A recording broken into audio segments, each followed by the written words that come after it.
ராதே கிருஷ்ணா. இன்னைக்கு சமையல் என்ன செய்ய போறேன்னு வெள்ளரிக்காய் ரைஸ். இந்த உஷ்ணத்துக்கு ரொம்ப நல்லது. வெள்ளரிக்காய் வச்சு நம்ம ஒரு ரைஸ் பண்ண போறோம். வெள்ளரிக்காய் ரைஸ். அதுக்கு என்னெல்லாம் சாமான் எடுத்து வச்சுருக்கேன்னா, ஒரு சாலட் வெள்ளரிக்காவை தோலோட சீவி வச்சுருக்கேன். சீவி அந்த தண்ணியை பிழிஞ்சு தனியா வச்சுட்டு, தண்ணியோட போட்டா சொத சொதன்னு ஆயிடும். அதனால தண்ணியை பிழிஞ்சு வச்சுருக்கேன். அப்போ நமக்கு ஃபர்ஸ்ட் தொடங்கலாம். இந்த அடுப்புல என்ன செய்ய போறேன்னா, லெமன் ரைஸ் பண்ண போறேன். முதல்ல வெள்ளரிக்காய்க்கு எல்லாம் போட்டு, வெள்ளரிக்காய் ரைஸுக்கு எல்லாம் போட்டுட்டு அப்புறமா லெமன் ரைஸ் பார்க்கலாம். லெமன் ரைஸுக்கு நான் ஒரு லெமன், வெந்தய பொடி அரை டீஸ்பூன் ஜீரகம், மிளகு பொடி, நல்ல மிளகு பொடி, அப்புறம் கொஞ்சமா கருவேப்பிலை, பச்சை மிளகாய். முதல்ல நம்ம வெள்ளரிக்காய் ரைஸ பார்ப்போம். அப்புறம் பொரியல் கேப்சிகம் பொரியல் பண்ண போறேன். ஒண்ணுன்னா பார்க்கலாம். வெள்ளரிக்காய் ரைஸ்க்கு எண்ணெய் விட்டுக்கலாம்.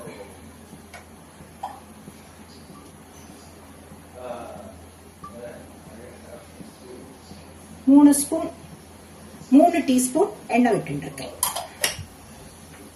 அப்புறம் நம்மளோட சாதாரண சாப்பாட்டு அரிசிய உதிரா வடிச்சு ஆற வச்சிருக்கேன். உங்களுக்கு பிரியாணி ரைஸ்ல கூட பண்ணிக்கலாம், ரொம்ப நல்லா இருக்கும். எண்ணெய் காயட்டும். நம்ம இந்த சம்மருக்கு நிறைய தயிரும் காய்கறியும் சேர்க்கலாம் இந்த வெயிலுக்கு. அப்பதான் உடம்புக்கு ஒண்ணும் வராம இருக்கும். ஒரு ஸ்பூன் கடுகு போட்டுக்கலாம்.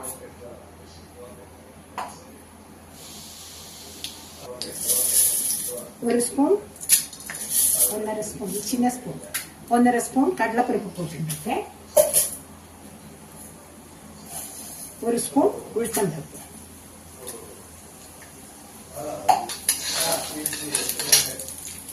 இதுக்கு ரெண்டு பச்சை மிளகாய் எடுத்து வச்சுருக்கேன். அதை ரெண்டா கீறி போட்டு,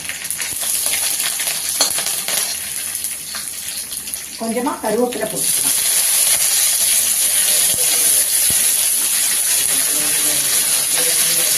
அப்புறம் ஒரே ஒரு வெங்காயம் பொடியா நறுக்கி வச்சுருக்கேன், அதையும் சேர்த்துக்கலாம்.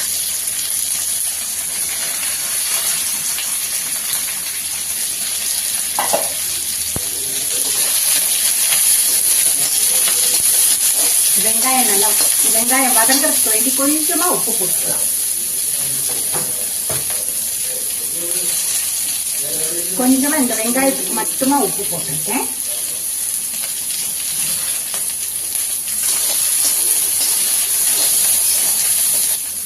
கொஞ்சமா மஞ்சள் போட்டுக்கலாம்.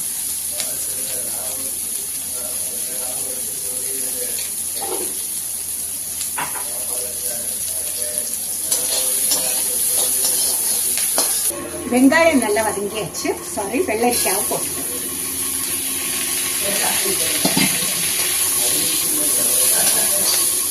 இது ரொம்ப நேரம் எடுக்காது. வெள்ளரிக்காய் தட்டுல வெந்து வதங்கிடும்.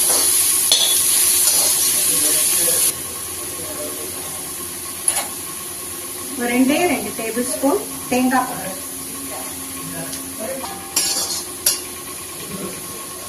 ஒரு 4-5 முந்திரி பருப்பை வறுத்து வச்சிருக்கேன் எண்ணெயில, அதையும் போட்டுக்கலாம்.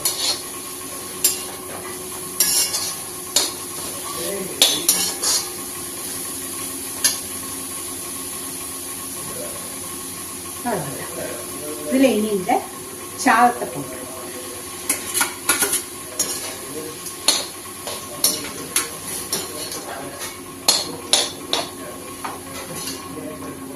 அவ்வளவுதான். இதுல கொஞ்சம் கொத்தமல்லி இலையும் போட்டு,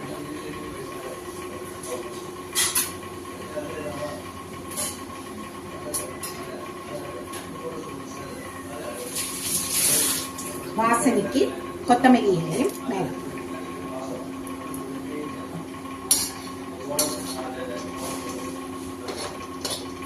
அவ்வளவுதான். நம்ம வெள்ளரிக்காய் ரைஸ் ரெடி ஆயாச்சு.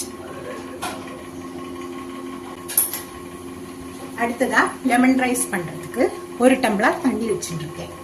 அதுல ஒரு பச்சை மிளகாய் நீட்டமா 2 போட்டிருக்கேன்.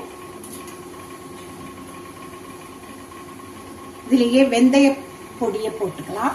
1/2 டீஸ்பூன் வெந்தய பொடி, 1/2 டீஸ்பூன் ஜீரகம், நல்ல மிளகு பொடி.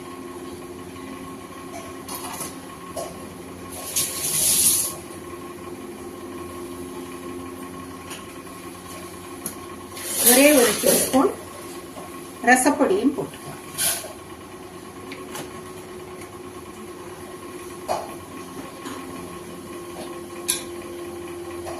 கொஞ்சமா மஞ்சப்பொடி போட்டுக்கலாம்.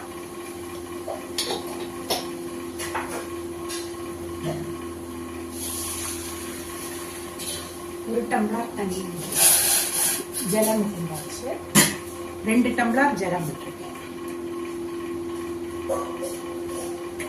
இதுக்கு வேண்டிய உப்பு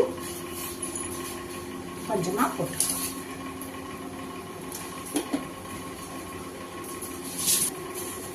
இந்த ரசம் ஒரு 10 நிமிஷம் பச்சை வாடை போக கொதிக்கட்டும்.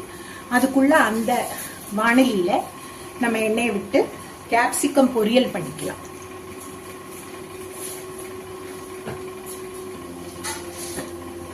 இதுல ஒரு கட்டி பெருங்காயமும் ஒன்று போட்டுறேன். அந்த சூடு கொதிக்கும் போது அந்த பெருங்காயமும் சாஃப்ட் ஆகி அது கூட ஃப்ளேவர் ஆட் ஆகிடும். கொதிக்கும் போதே கொஞ்சம் கொத்தமல்லி போடலாம், கருவேப்பிலை, அப்ப நல்ல வாசனையா.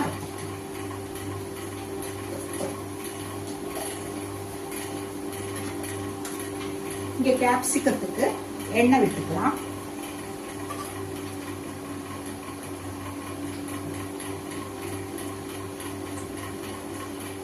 மூணு டீஸ்பூன் எண்ணெய் விட்டுக்கலாம்.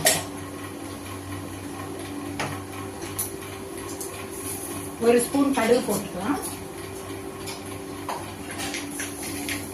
ஒரு ஸ்பூன் உளுத்தம்பருப்பு, கொஞ்சமா காயப்பொடி,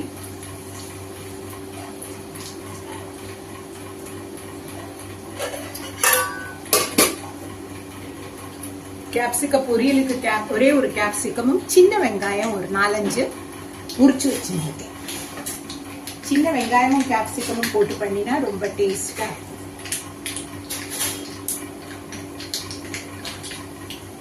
வெங்காயத்தை மேல போட்டு வதக்கிக்கலாம்.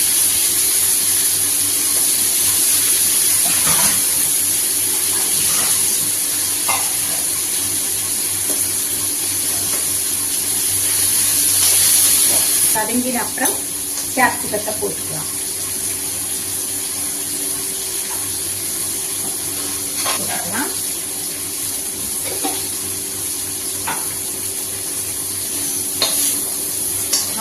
கொஞ்சம் இது பாக்கி இதுக்கு கூட இருந்து கேப்சிகம் வதங்கும் போது அது கூட வதங்கி. இனி இந்த கேப்சிகத்துக்கு வேண்டிய உப்பும் போட்டுக்கலாம்.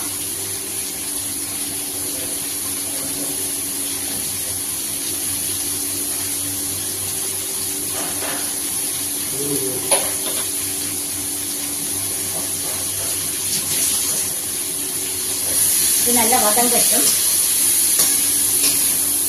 அடுப்பை சிம்மில் வச்சுட்டு கொஞ்சம் மூடி வச்சுக்கலாம். அப்போ சட்டுன்னு வேகும்.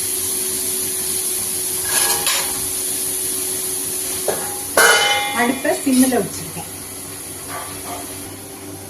இப்போ நல்லா கொதிச்சு, நான் 2 டம்ளர் தண்ணி விட்டேன். கொதிச்சு 1 டம்ளர் ஆயிடுத்து. அதோட பச்சை வாடையும் போயாச்சு.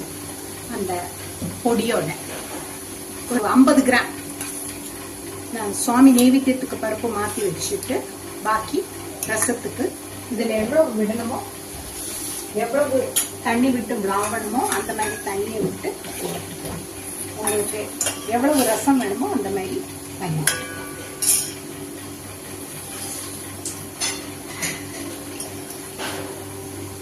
அவ்வளோதான். இதை நுரைச்சு பொங்கி வரும்போது நம்ம இதுக்கு தாளிச்சு கொட்டிக்கலாம். தண்ணி போட்டுக்கலாம் கொஞ்சம்.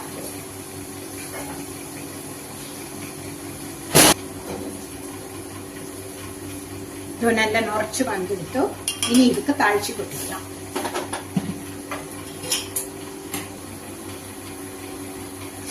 எப்பவுமே ரசத்துக்கு நெய்ல தான் தாளிச்சு கொட்டணும். ஒரு ஸ்பூன் நெய் விட்டுக்கலாம்.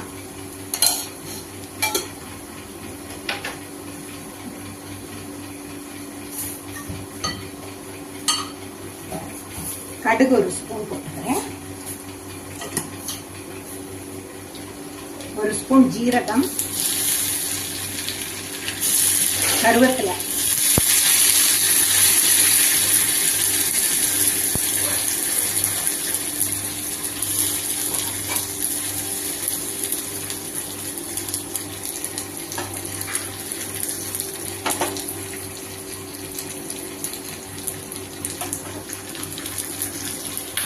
ரசத்துக்கு தாளிச்சு.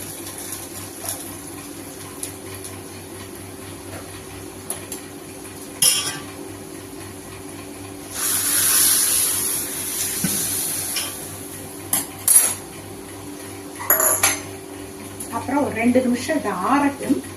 ஆறுன அப்புறம் ஒரு 2 நிமிஷம் கழிஞ்சு ஆறுன அப்புறம் இந்த ஒரு லெமனை பிழிஞ்சு விட்டுடலாம். ஏன்னா சூடோட பிழிஞ்சா கசப்பு வந்துடும். அவ்வளவுதான். ஒரு அரை மணி நேரம் கழிஞ்சு நான் இந்த லெமனை இதுல பிழிஞ்சு விட்டுடுவேன். அப்ப நம்ம ரசம் ரெடி ஆயிடும். அடுத்த பொரியல் என்ன ஆச்சு பார்க்கலாம்.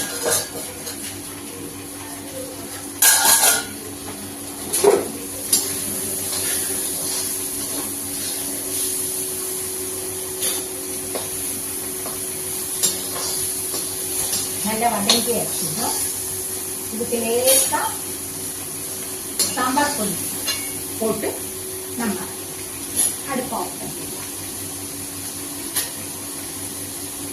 கொஞ்சமா இருக்கிறதுனால நான் கொஞ்சமா சாம்பார் பொடி, அரை ஸ்பூன் சாம்பார் பொடி.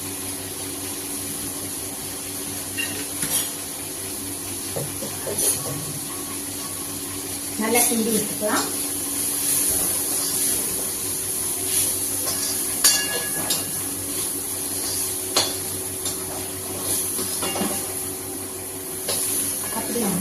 பொரியலும் ரெடி ஆயிடுச்சு. அடுப்பு ஆஃப் பண்ணாங்க. அப்படி இன்னைக்கு சிம்பிள் சமையல் ஆச்சு. அப்புறம் இந்த வெள்ளரிக்காய்க்கு தொட்டுக்க சாலட்டுக்கு வெள்ளரிக்காய் சீவினதுல கொஞ்சம் பாக்கி வச்சிருந்தேன். அதையும் போட்டு கேரட்டு, தக்காளி, வெங்காயம் போட்டு ஒரு சாலட் அந்த வெள்ளரிக்காய் ரைஸ்க்கு தொட்டுக்க. அவ்வளவுதான் இன்னைக்கு ரொம்ப சிம்பிள் சமையல். இது சாப்பிடறதுக்கு ஆகும்போது அதுல தயிர் விட்டுக்கலாம். சாலடுக்கு உப்பு போட்டு நறுக்கி வச்சிருக்கேன். தக்காளி, வெங்காயம், வெள்ளரிக்காய், கேரட், அப்புறம் நம்ம கேப்சிகம் பொரியல் வெங்காயம் போட்டு, அப்புறம் லெமன் ரசம். லெமன் கொஞ்சம் ஆறிட்டு பிழியணும். பாக்கி எல்லாமே ரெடி ஆயாச்சு. அடுத்தது வெள்ளரிக்காய் ரைஸ், அப்புறம் சூடு சாதம், பருப்பு, சுவாமி நைவேத்தியத்துக்கு எல்லாமே ரெடி ஆயாச்சு. அவ்வளவுதான். இன்னைக்கு உள்ள சமையல் ரொம்ப சிம்பிளா முடிச்சாச்சு. வாழ்க வளமுடன். நன்றி, வணக்கம்.